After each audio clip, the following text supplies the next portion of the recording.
এই দাবি আদায় আপনাদের কাছে ন্যায্য মনে হয়েছে, সেটা আপনাদের অধিকার বটে।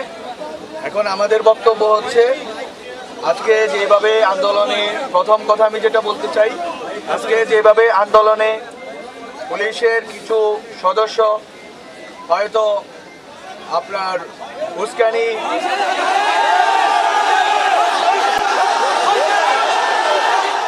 শেষ করতে দেন, কথা শেষ করতে দিতে হবে।